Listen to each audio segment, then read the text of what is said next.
সকালে ঘুম থেকে উঠেই আমার কাজ প্রথমে চলে আসি রান্নাঘরে। আমার আম্মু আজ কি রান্না করেছে সেটা দেখতে।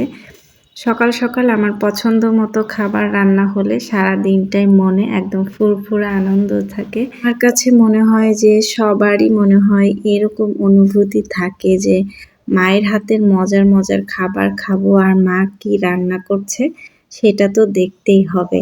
এই যে আমার আম্মু রেডি করে ফেলেছে সব, এখন মজা করে পিঠা বানিয়ে ফেলবে। আর আমরা চুলার পাশে বসে গরম গরম পিঠা খাবো, সঙ্গে ছিল দেশি মরগের ঝাল ঝাল ঝোল। বাড়িতে আসলে এত বেশি ভালো লাগে, মনে হয় প্রতিটা দিনই ঈদের দিন। আর ঈদ বলতে আমরা কি বুঝি তাই না? ঈদ বলতেই কিন্তু আনন্দ। তার মানে বাড়িতে আসলে প্রতিটা মুহূর্ত এত বেশি ভালো লাগে আর এত বেশি আনন্দে যায়, আসলে আর যেতেই ইচ্ছা করে না। কিন্তু আর কি, যেতে তো হবেই। আজ আমরা বাসায় চলে যাচ্ছি কারণ আমার পরীক্ষা আপাতত শেষ হয়েছে, সেই জন্য বাসায় যাওয়ার প্রস্তুতি নিয়েছি। আর আমার আম্মু কিন্তু পিঠাটা মেইনলি হয়তো বা বানিয়েছে মাত্রার বাবার জন্য, কারণ আমি জানি, মানে আমরা সবাই মোটামুটি জানি, যখন আমি বাড়ি থেকে আমাদের বাসায় আসব সে ওয়েট করে থাকে, কারণ সে জানে যে আমার আম্মু তার জন্য মজার কোনো খাবারের আইটেম রান্না করে দেবে আর সে খাবে। সেই জন্য আর কি আমার আম্মু প্রতিবার আসার সময় বক্স ভর্তি করে আমাদের জন্য খাবার, মানে মাত্রার বাবার জন্য খাবার বানিয়ে দেয়।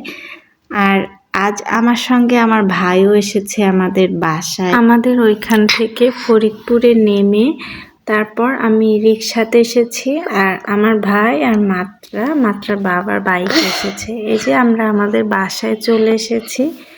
বাসায় এসে কিছুক্ষণ রেস্ট করে আমরা আবার বেরিয়ে পড়লাম, কারণ বাসায় যেহেতু অনেক দিন ছিলাম না, সেরকম বাজার টাজারও নাই। আর বাসায় যেহেতু ভাই এসেছে, মজার মজার আইটেম করে খাওয়াতে হবে ভাইকে, সেজন্য চলে যাচ্ছি বাজার করতে। আমি, মাত্রার বাবা, আমার ভাই আর মাত্রা, আমরা সবাই একসঙ্গে এখন বাজারে চলে যাচ্ছি।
মোটামুটি আমাদের সমস্ত বাজার করা হয়ে গিয়েছে। এখন আমরা বাসায় চলে যাব। আর আজকে অনেকটা টায়ার্ডও লাগছিল, এই জন্য অনেক বেশি সময় থাকি নাই কোথাও, বাসায় চলে যাব রেস্ট। বাসায় যাওয়ার জন্য একদম কমপ্লিট প্রস্তুতি নিয়ে ফেলেছি, তখন আবার দেখি এখানটায় অনেক বেশি লোকের ভিড়।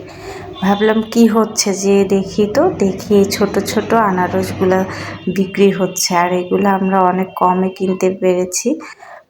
এগুলা হয়তো বা পার পিস 20 টাকা, না হয় 25 টাকা ছিল। এমনিতে আমরা 60 টাকা করে কিনি এগুলা। রায়হান আবার এখান থেকে একটা খেয়ে দেখছিল। আল্লাহ হাফেজ সবাইকে।